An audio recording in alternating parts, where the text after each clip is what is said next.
Dobby's going to a pride rally, Harry. Dobby is non-binary, sir. They would probably do it. That's the thing. Dobby's masters don't even use his preferred pronouns, sir. Master has give Dobby a strap-on.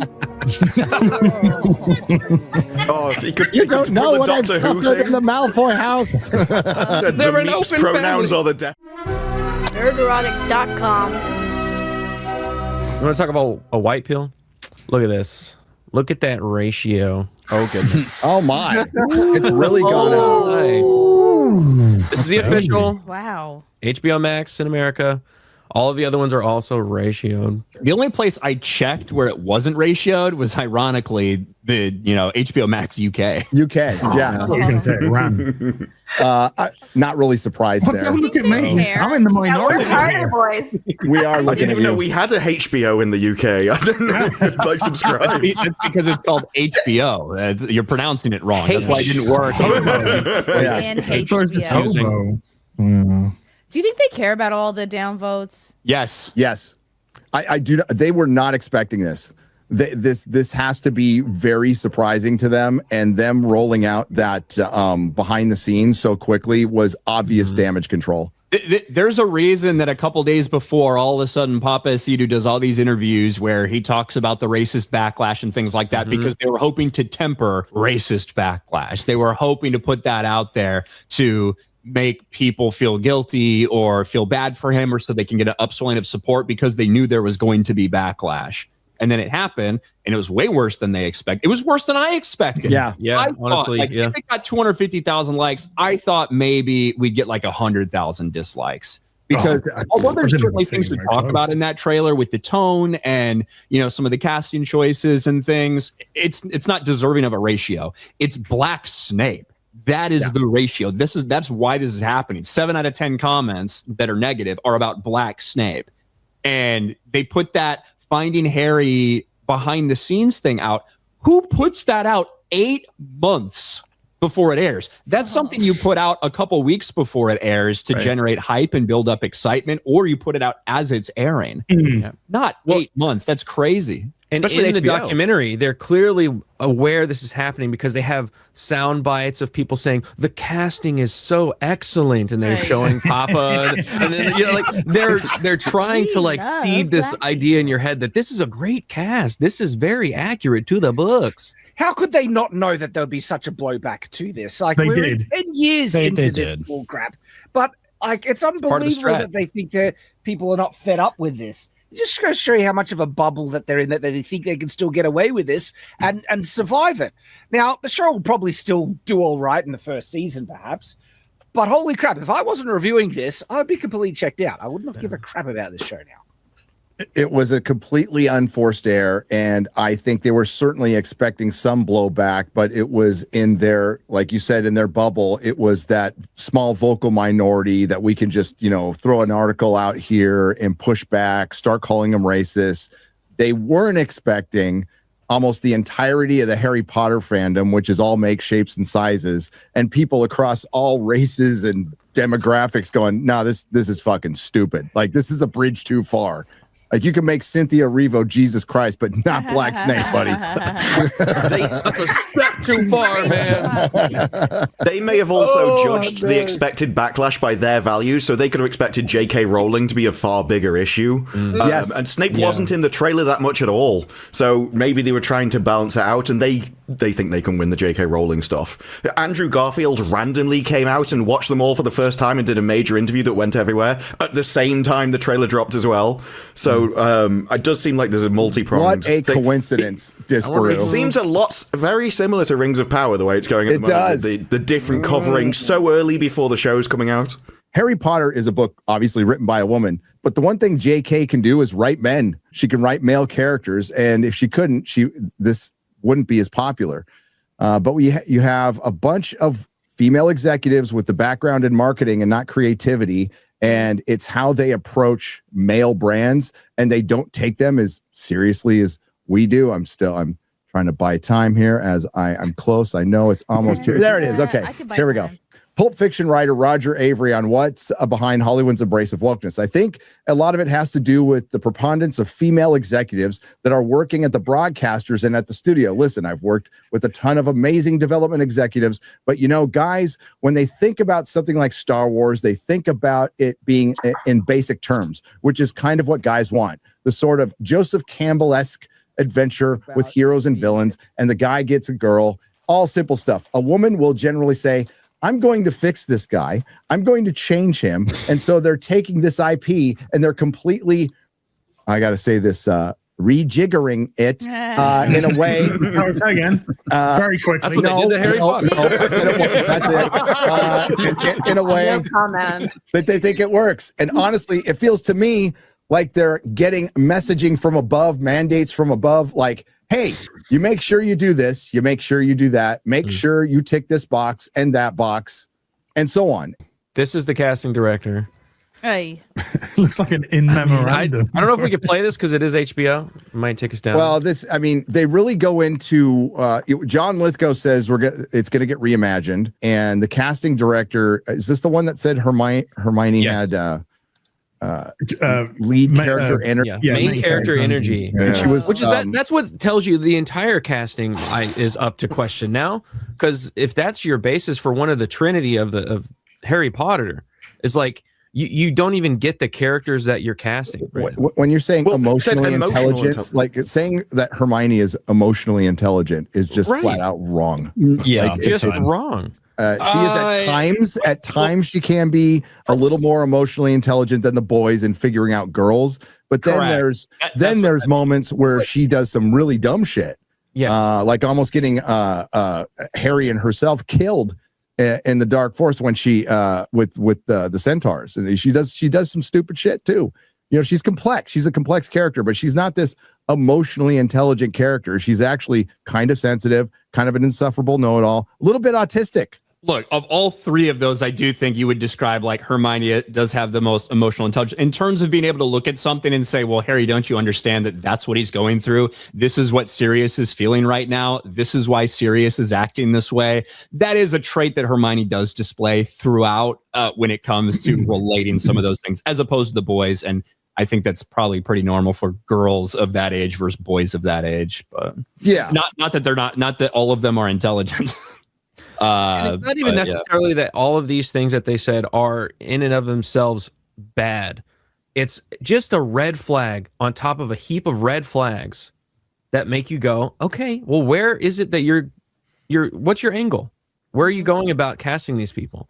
When I hear that, I immediately go, oh, okay, main character energy. They're going to do the same thing that they did in the movies, which is hyper focus on Hermione. There's a danger that they will do the same thing they did in the films. Yes, I think to think there isn't is crazy, right? The problem is that they have come out initially when they announced it. They came out initially, said we're going to do an authentic take of the books. JK's involved, so that of course gets the Harry Potter fan base, which is colossal, exceedingly excited. It gets people like me who don't know anything about Harry Potter. It makes me interested to get an authentic take. And then ever since that, you've literally just had, well, Black Snake comes in. Then we've got this casting. Now we're going to be adding extra parts which weren't in the books. Then we're going to be doing this. Now this character's going to be portrayed in this manner. And it's just totally contradicting everything they said about the authenticity and JK being involved. So that ratio to me, which I never thought they'd get, is just like such a monumental announcement from the Harry Potter fan base about you're doing this wrong. And we all know they're going to ignore every single bit of it. And we most likely will be left with a Rings of Power esque thing. Maybe get 1 or 2 seasons. And if those 1 or 2 seasons have completely moved away from the source material, this show will fall apart like Rings of Power has. I can't imagine it being as bad as Rings of Power. I can't. But that would be. That's because Rings of Power, they were creating something new. These still have the books. So it will be a better skin suit. But it comes down to, if you do a load of minor changes, how many minor changes before you end up somewhere entirely different anyway? We're going on side quests. We're doing scenes that weren't in the book or in the movies.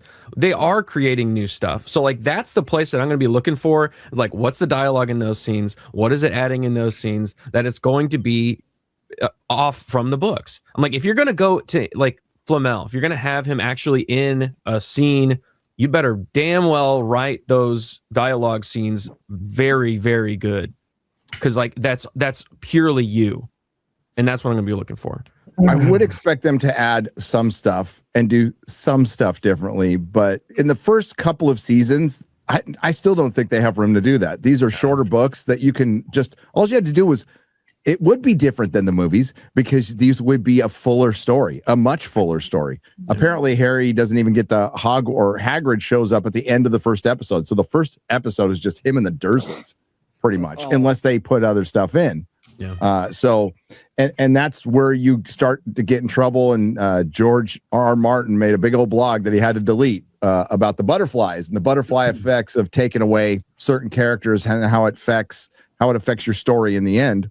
And even J.K. Rowling told the filmmakers, like, don't leave out the house elves, and they did. Yeah. And this was before she was done with Deathly Hallows. She's all, well, they're kind of going to be a big deal at the end. You know, they will have something to do with the story at the end. Now I almost want him to skip it too, because it's going to turn into some ice allegory or something. It's going to be on the nose, dude. It's going to be really on the house elves fighting against ice. Well, what the hell's Slytherin then? Because they're all fucking Indian. What, the Death Eaters will all look like, they'll just look like cops.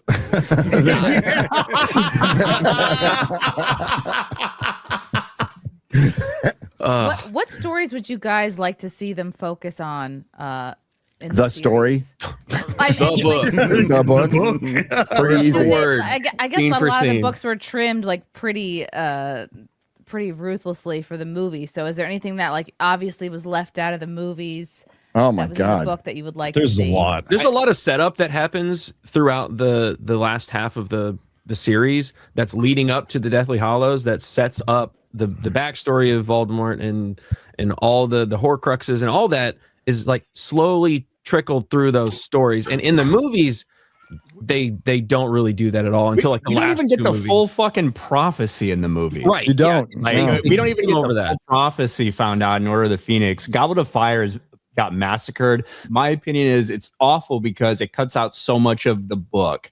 It cuts out all the red herrings that actually make the Goblet of Fire a great mystery. It cuts out a ton of references and other things like Winky the House Elf and the entire House Elf side quests. I say side quests just because it's part of it, but that thing gets cut out entirely. Yeah. And they have such ability to let the story breathe and include everything that we saw, every scene that is depicted in the books we could see come to life. I don't think they have time to be adding all these extra scenes.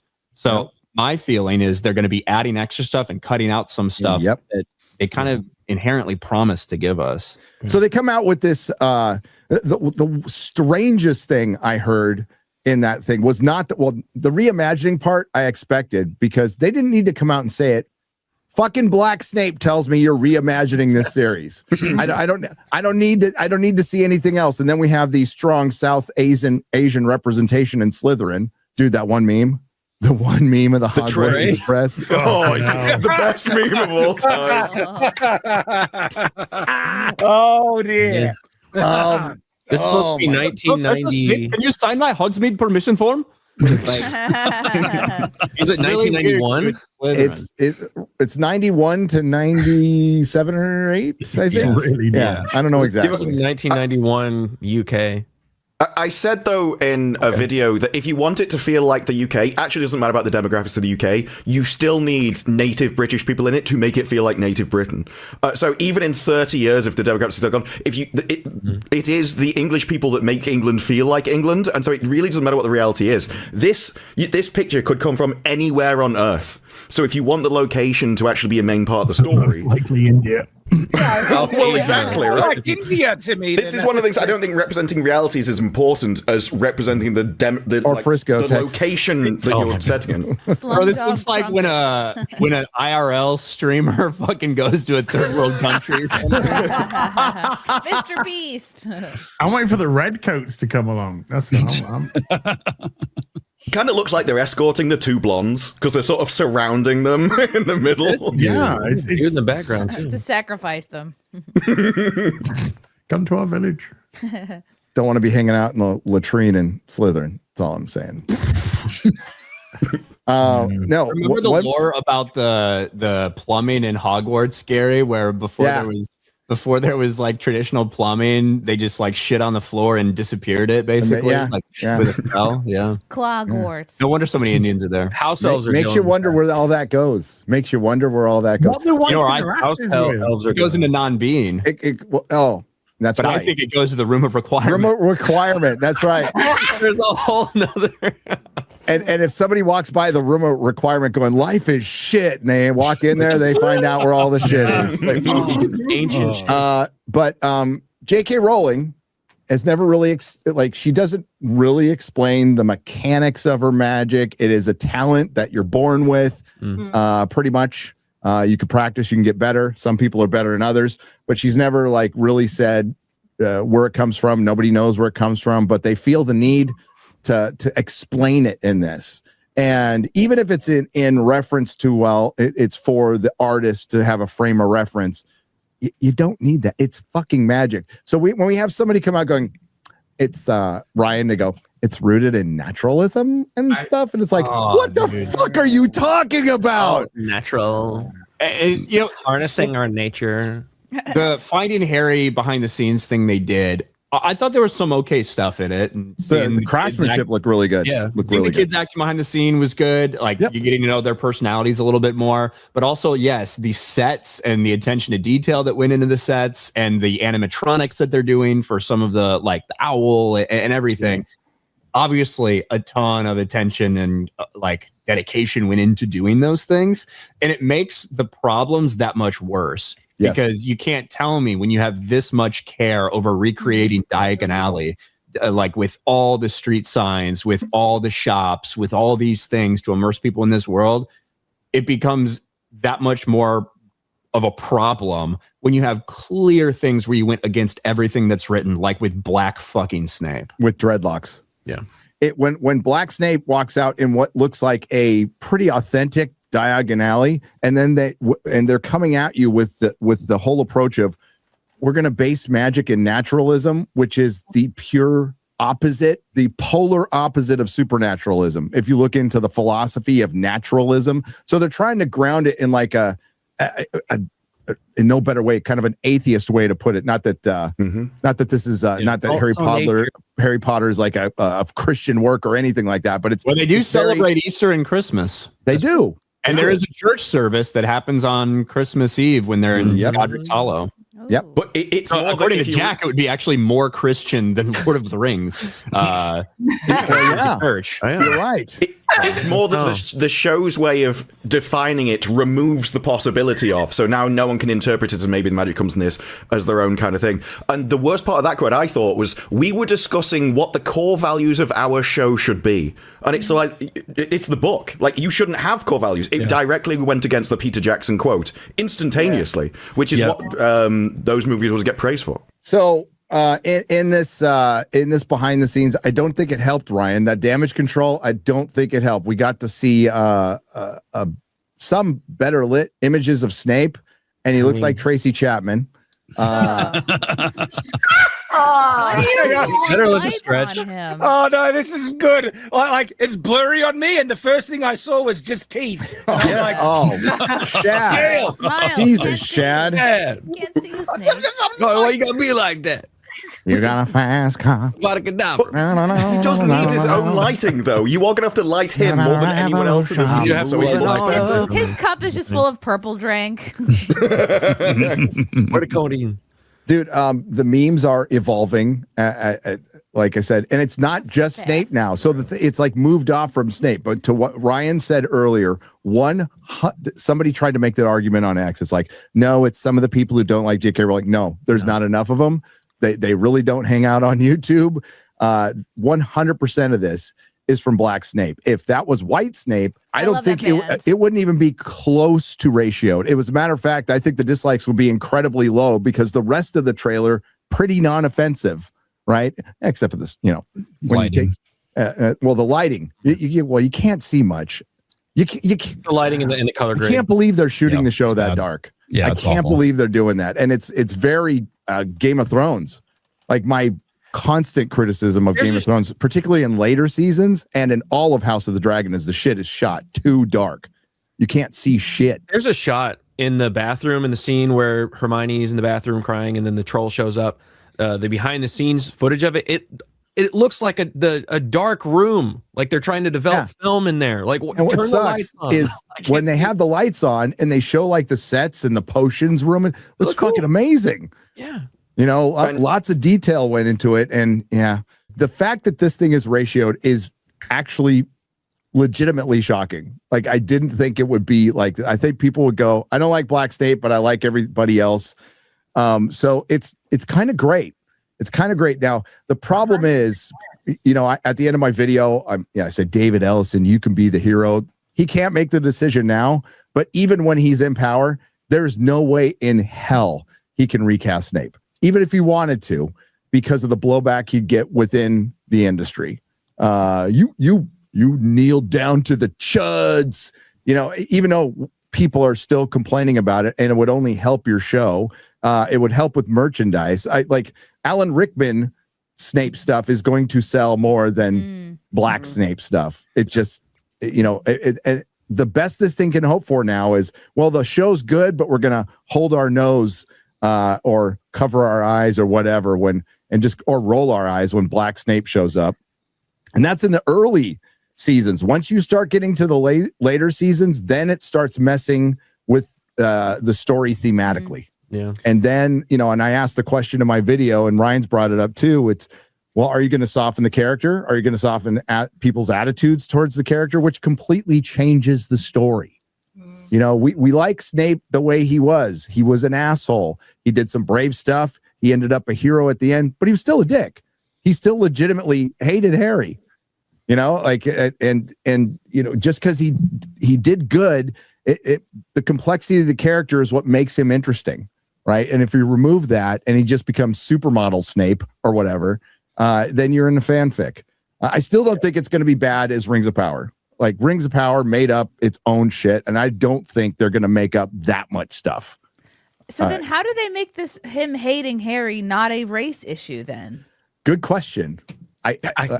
Or Harry hating him. Point though. Yeah. Black people can't be racist. That's why. Yeah. But it's going to have a lot more to do with, as opposed to him hating Harry because he's white, it's going to have a lot more to do. The questions get asked are going to have a lot more to do about, one, Harry's feelings towards Snape in terms of always being suspicious of him and thinking he's up to no good, but also Snape's childhood and his life growing up and his experience at Hogwarts and him getting picked on because he was fucking poor and had shitty clothes, and a gang of white kids were fucking picking on him and hung him up from underneath a tree and like all this shit. His father abandoned him, and it's insinuated, it's not said outright, that he was abused. Yeah.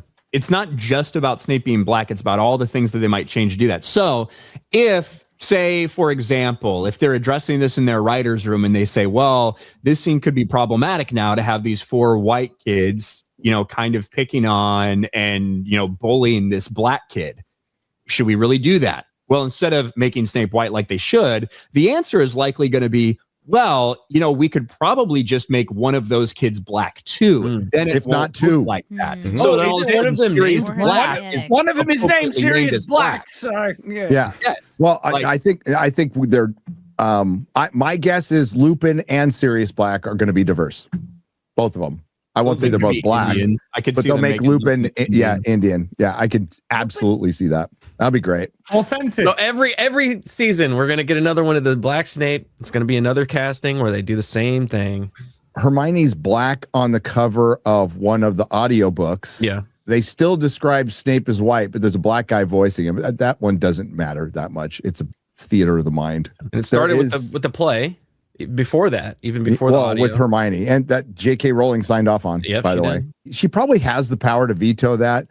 But if she vetoed Black Snape, they would tell the entire world that J.K. Rowling vetoed a diverse character.